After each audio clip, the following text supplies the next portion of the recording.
जियो की तरफ से अगली बड़ी चीज यहाँ पर क्या हो सकती है? देखा है तो जियो को हम एज अ टेलीकॉम कंपनी के रूप में जानते हैं, जिसने इंडिया के अंदर 4G का रिवोल्यूशन लाया, 5G दे रहा है, अपनी सिम कार्ड्स को बांटता है, ये सारी चीजें रहती है।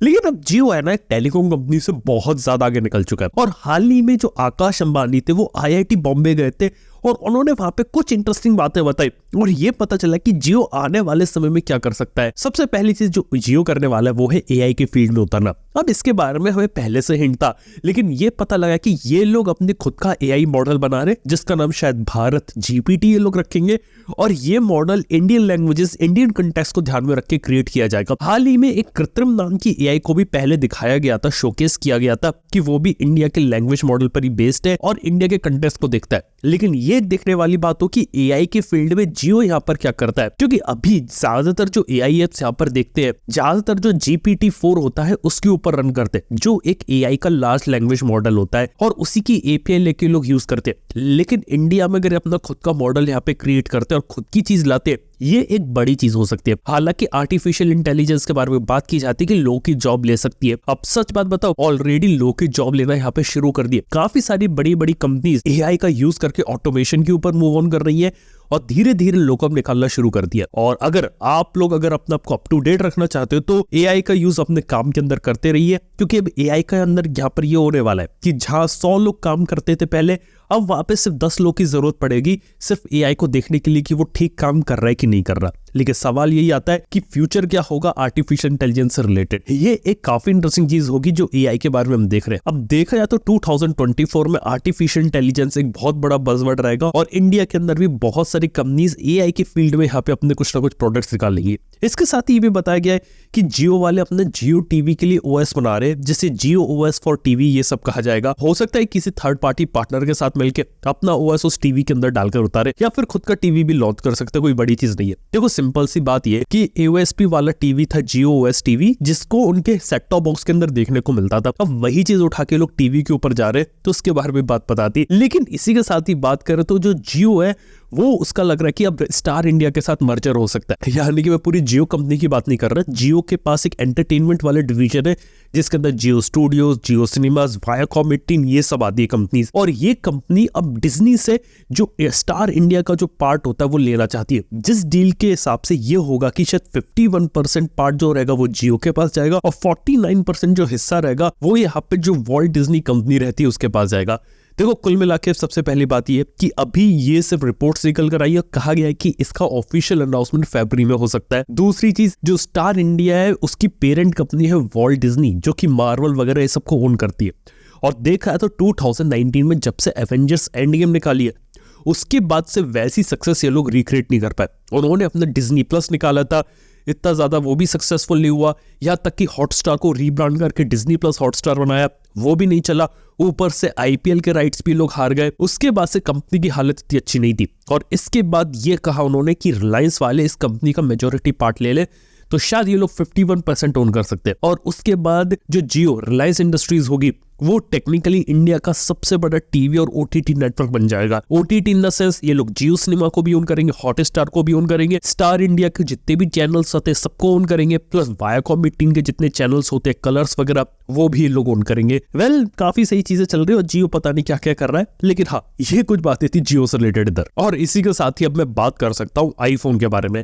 अब आईफोन के बारे में बात यह है कि आईफोन 16 के रूमर्स ऑलरेडी यहाँ पे स्टार्ट हो गए और आईफोन 16 के बारे में बात यह कि आईफोन 16 में ये लोग अब प्लान कर रहे हैं जो नया A18 बायोनिक चिप बनाएंगे उसे 3nm की टेक्नोलॉजी पे बनाएंगे। इस साल भी एप्पल ने A17 प्रो बायोनिक अपने आईफोन 15 प्रो और प्रो मैक्स पर डाला, वो भी 3nm के ऊपर बेस्ड था। जबकि जो एप्पल का आईफोन 15 आता है उसमें A16 आता है। अब एप्पल वाले अपकमिंग आईफोन 15 के अंदर A18 बायोनिक यहाँ पर डालेंगे जो कि 3nm पे बेस्ड होगा और लग रहा है कि एक बड़ा जंप आ जाएगा आईफोन 16 के अंदर। हालांकि काफी सारी रिपोर्ट्स चल रही कह रही कि इस बार स्क्रीन साइज को इंक्रीज कर रहे हैं, यहाँ पे पीछे कैमरा लेआउट के अंदर भी चेंजेस कर रहे हैं।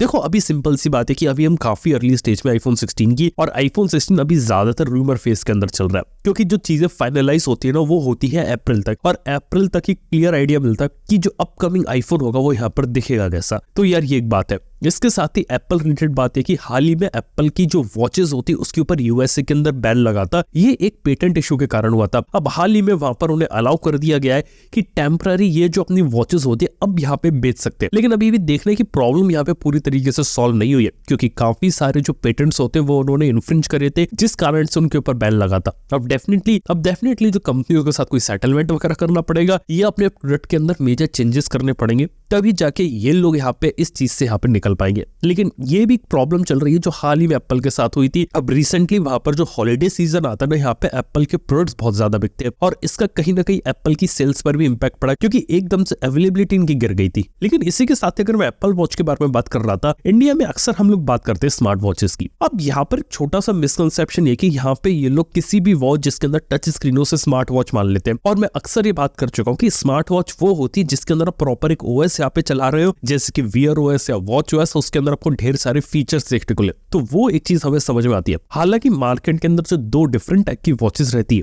पहली तो एक जो फिटनेस वॉच रहती है, उसे यहाँ पे मार्केट में बहुत ज्यादा पॉपुलर, उसे लेने में भी कोई प्रॉब्लम नहीं है। देखो सिंपल सी बात है कि मार्केट में बहुत सारी कंपनीज है, फायरबोल्ट की बात करें, बोट की बात करें, नॉइस की बात करें, ये सारी कंपनीज अपनी वॉचेस निकालती है, क्योंकि इंडिया में 2000-2500 रुपए की वॉचेस की यहाँ पर डिमांड है। इसीलिए ये कंपनियां मार्केट में सर्वाइव कर रही है, क्योंकि 2-2500 रुपए में कोई भी कंपनी वियर ओएस वाली वॉच को यहाँ पे डिलीवर नहीं कर सकता। उस वॉच को डिलीवर करने के लिए आपको 10,000 रुपए तक देने पड़ सकते हैं। इसी वजह से मार्केट में इस टाइप की वॉचेस यहाँ पे चल रही है। सिंपल सी बात है कि इन्हें स्मार्ट वॉच कहना कहलाते हैं और इन्हें हम फिटनेस वॉच यहाँ पर कह सकते हैं। और देखा जाए तो अगर ये मेजोरिटी में सेल हो रही है तो यार यहाँ पर कोई भी प्रॉब्लम नहीं है, और इसलिए काफी सारी कंपनीज यहाँ पे इस चीज को मार्केट में लगाई हुई है। अब देख के ऐसा लगता नहीं कि ये वाली चीज यहाँ पर कम होगी, इस टाइप की ढेर सारी वॉचेस आपको देखने को मिलेंगी, क्योंकि लोग भी ऐसे कि ज्यादातर जो लोग रहते हैं ना 5,000-10,000 रुपए खर्च नहीं कर सकते, उनको भी 3,000-4,000, 2,000-2,500 रुपए में एक अच्छी वॉच चाहिए। और अगर बेसिक फिटनेस के फीचर, बेसिक ब्लूटूथ कॉलिंग, अगर ये सारी चीजें उन्हें देखने को मिलने लगे तो ये उनके लिए एक अच्छी बात रहेगी। बस बात है कि मार्केट में आज के समय में बहुत सारी वैरायटीज यहाँ पर आ गई है। देखने वाली बात है कि फ्यूचर में लोग की प्रेफरेंस क्या होगी, एक फिटनेस वॉच या फिर एक प्रॉपर स्मार्ट वॉच या फिर एक रेगुलर वॉच, ये एक देखने वाली बात है।